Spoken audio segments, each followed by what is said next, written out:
Para una conferencia sobre temas de baldíos, de titulación de tierras. Hablamos con el conferencista para conocer cómo está esa situación, cómo están estos procesos en el departamento de Casanare. ¿Qué podemos decirle a la gente? ¿Qué tan difícil es hacer un proceso para hacer reclamación de tierras? En el pasado, muchas gracias, señor periodista. En el pasado, la complejidad de los trámites y los procedimientos adelantados ante la autoridad agraria eran muy difíciles, pero como consecuencia de la simplificación, habida cuenta del proceso de paz y de sus desafíos, hoy es un poco más cercano a la ciudadanía poder acercarse a la autoridad agraria y buscar la legalización y normalización de sus tierras.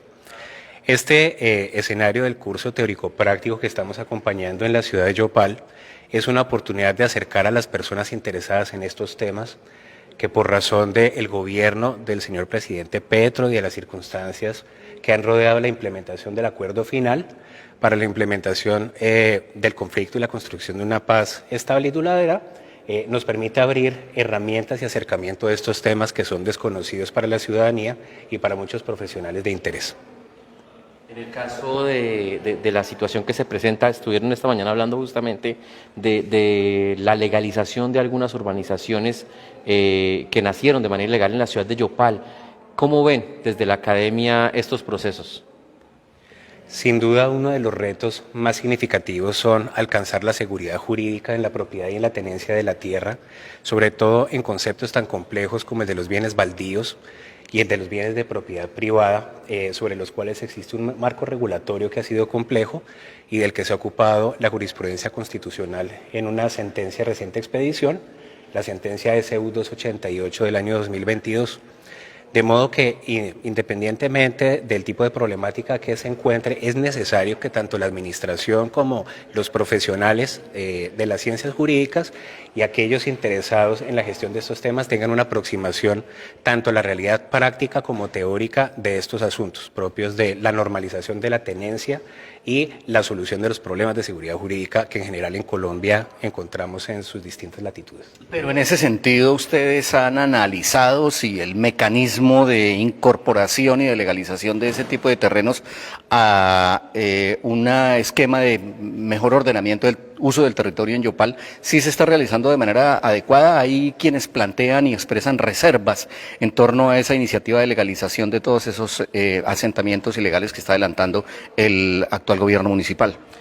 Bueno, a decir verdad, la problemática de los asentamientos ilegales no es una problemática exclusiva que se puede advertir aquí en Yopal o en general en Casanare, pues es una problemática que ha motivado normas especiales que tanto en el gobierno anterior como en otros gobiernos se encuentran implementándose con unas competencias claras, tanto de las entidades municipales como de la autoridad agraria.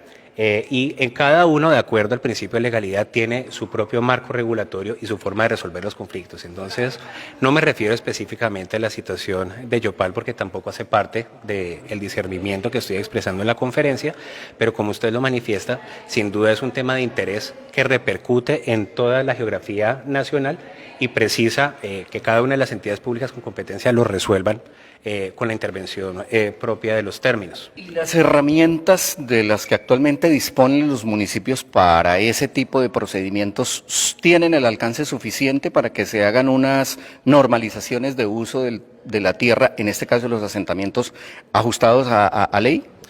En mi opinión, tanto el Plan de Ordenamiento Territorial por su norma de referencia, la Ley 388 del 97, que define el modelo de ocupación y los usos permitidos, así como la problemática asociada a la normalización de la tenencia, sí tiene un parámetro claro, tiene unas normas y un marco regulatorio concreto que permite dar solución a estas situaciones problemáticas. Sin duda, el marco regulatorio es generoso y es posible, porque se cuenta con esas herramientas, de dar solución a estos problemas de seguridad jurídica en la tenencia sobre la tierra, tanto urbana como rural. Doctor Jaime Correa, y respecto a otros municipios donde los poseedores tienen cédulas reales o sus terrenos han pasado de herencia de abuelo a sus padres y a ellos, ¿qué tan difícil es poder llegar a legalizar esa tenencia de tierras? El marco jurídico colombiano ha sido muy complejo en la migración de las normas desde la abolición de las leyes españolas hasta la implementación de las leyes de la República en sede de nuestro Código Civil.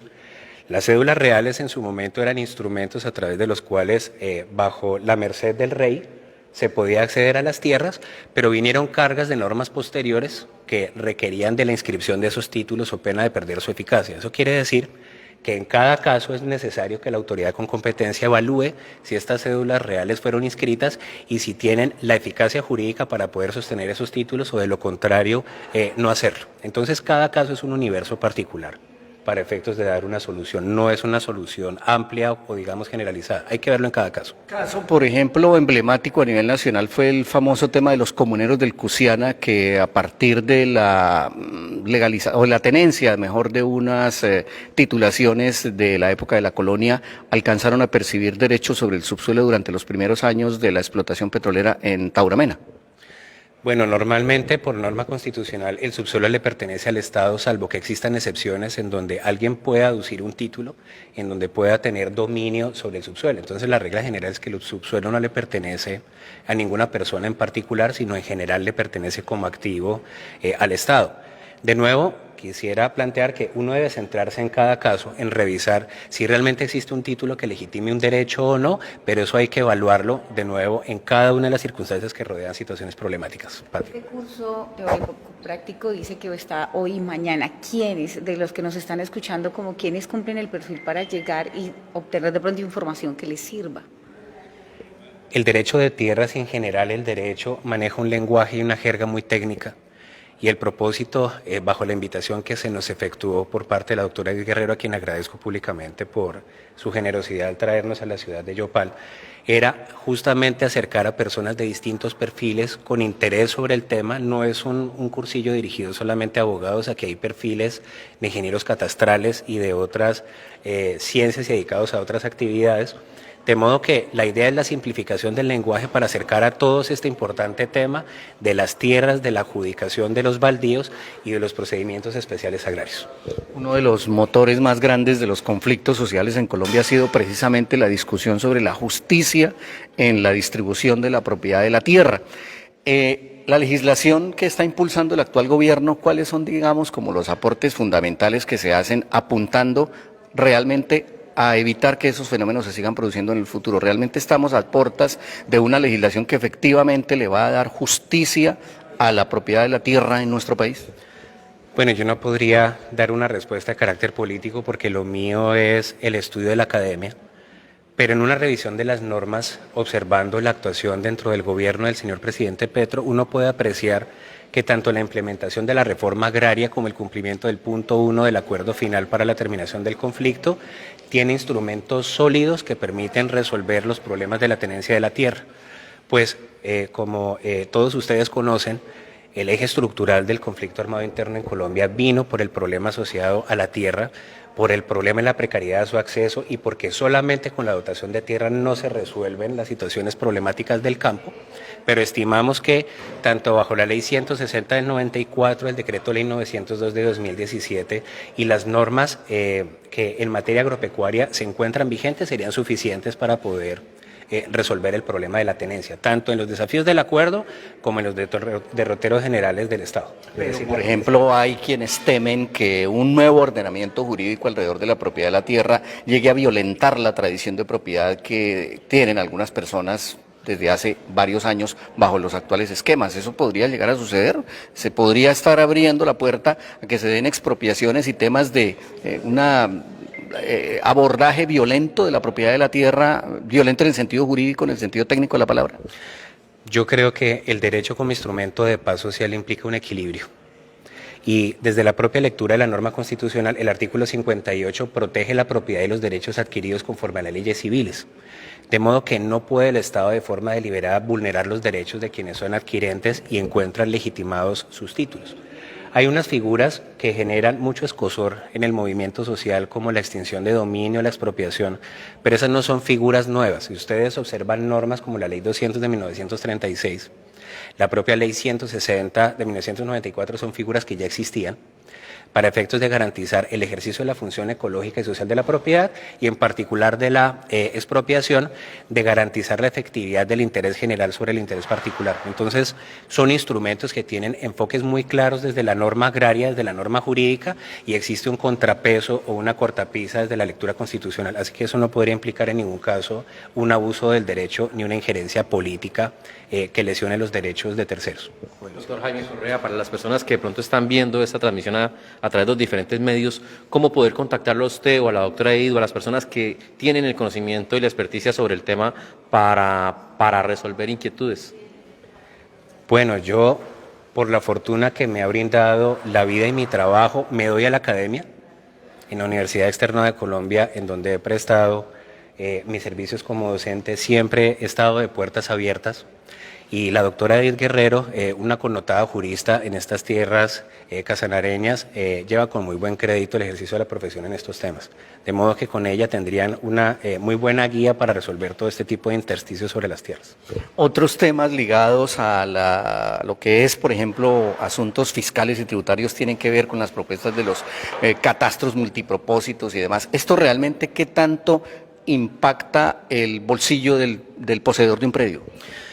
Bueno, la Ley 14 de 1983 regula el impuesto predial unificado y en él claramente se establece que la base gravable para efectos de determinar el cobro se fija a través del avalúo catastral. Entonces, la autoridad catastral, dentro de sus funciones, con enfoque fiscalista, presta sus servicios de información para determinar la cuantificación de los predios, aplicar una tarifa y finalmente determinar un valor a pagar.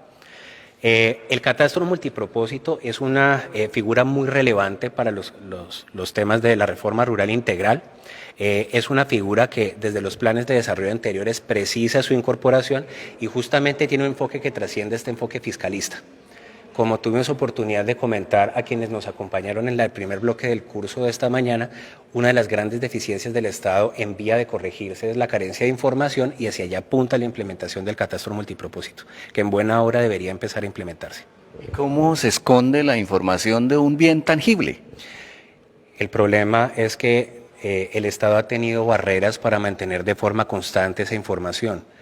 Por ejemplo, el valor que tienen o la actualidad de los datos que tiene la información catastral tiene un periodo quinquenal, es decir, de 5 años, desde el momento en el que se efectúa la formación o la identificación de los predios, y si cada 5 años no se actualiza, pierde vigencia y es necesario volver a formarla.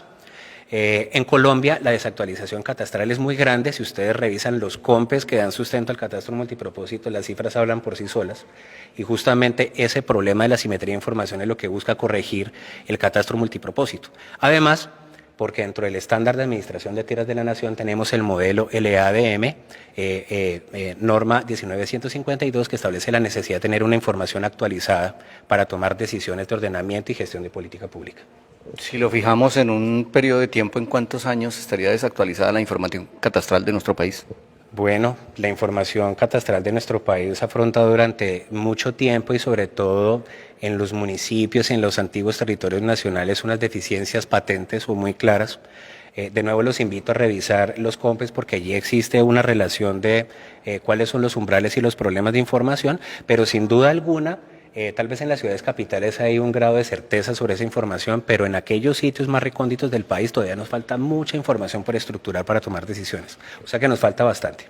¿Cuál es el consejo que usted le daría como experto al ciudadano del común para hacer un abordaje de tener una mejor información sobre el tema de la tierra? Algo así como si pudiéramos decir catastro para dummies o algo así. ¿Cómo la gente del común puede empezar o aproximarse un poco a un tema que parece tan técnico, que está, digamos, que a veces reservado para los ingenieros catastrales y demás, para expertos como ustedes, por ejemplo?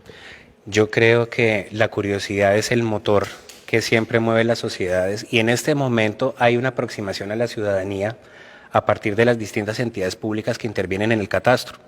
Quizás mi invitación para tener una primera aproximación es que visiten ustedes sitios de interés como la página del IGAC, por ejemplo, que entren ustedes a la página de la Agencia Nacional de Tierras que obra como gestor catastral y pueden ustedes allí también en las bases de los planes de desarrollo donde se ha implementado la figura del catastro multipropósito, identificar cuál es la necesidad y las correcciones y asimetrías de información que quiere corregir. Entonces creo que hay elementos de juicio donde se simplifica el mensaje y no es un tema que resulta ser tan técnico, aunque todos deberíamos saberlo y manejarlo de alguna manera.